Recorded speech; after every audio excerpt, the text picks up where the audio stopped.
Why do you hurt these poor children? I no hurt him at all. What familiarity have you with the devil? The Lord knows. I have not hurt them. Are you an innocent person relating to this witchcraft? I am innocent.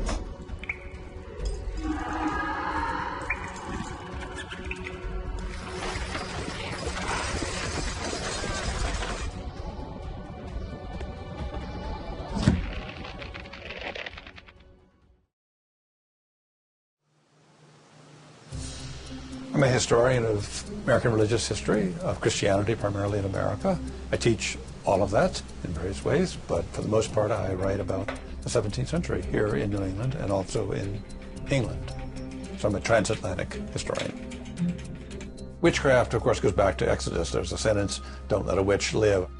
And then in late medieval Europe, it was revived really as a major issue. It was an issue in ancient Israel as well, which is why it's in the Old Testament.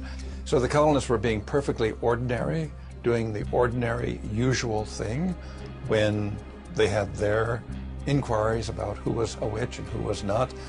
Witchcraft is primarily a legal process with a strong social base.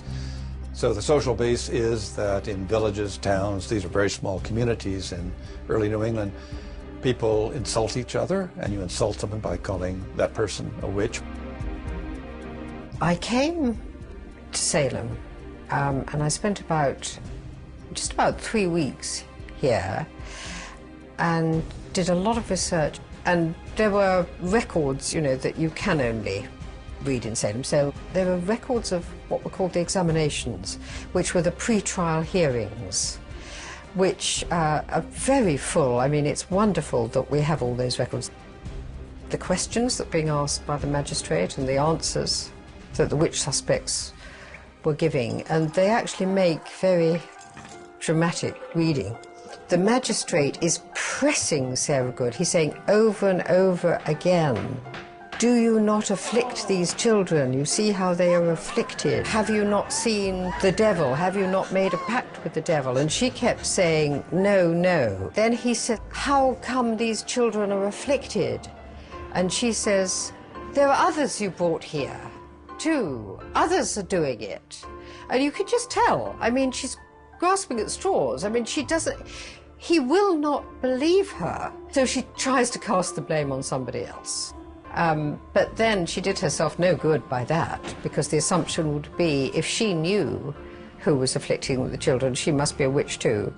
To most of us, the least understandable aspect of it is that 50 or so people said in court that they were witches. We call them the confessing witches. We say, why would someone confess who had not actually signed the Devil's Compact? Because none of these people had literally signed the Devil's Compact. And the answer, the simplest answer would be has to be a psychological answer, that they had absorbed the message that they were sinners, tempted. Now, there's one other legal aspect of this. None of the confessing witches were executed. To prove to the court that you actually were a confessing witch is that you're asked to name others. Well, the whole village had been fraught with dissension already, even before this happened. People were regarding each other with tremendous suspicion and enmity and fear, and thinking, that somebody they really disliked anyway might be a witch. Or even if they weren't, wouldn't it be good if they were named as a witch? Because that could lead to their destruction. Spectral evidence came up in the sense that a woman or a man would testify to being tormented by someone whom no one else could see, and people could change form, or the devil could insert himself in people and make them do bizarre things, but not legally a significant role until Salem. And that, of course, is the Achilles heel of the whole Salem process, the use of spectral evidence. It's fair to say all the girls, when it came to the examinations and trials, were shamming. They may have been genuinely hysterical before, they may have genuinely thought they were being bewitched before, but when it came to the examinations and trials, they were putting on a show that they knew they had to put on, because otherwise they might start being accused of being witches themselves. When it developed, it really was a political episode. I mean, the way it started wasn't, but when it went on, it continued because of village politics and town politics, and in the end Massachusetts Bay politics. That's what drove the whole episode on. Very early there was the feeling that judicial errors were being made.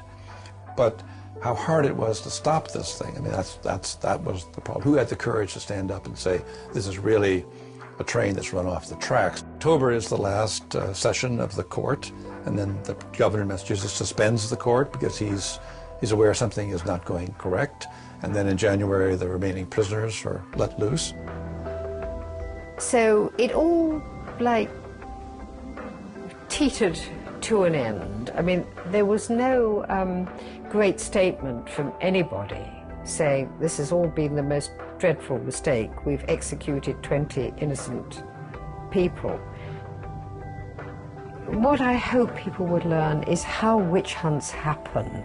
We can learn to be aware if such a process seems to be starting in a community at any level.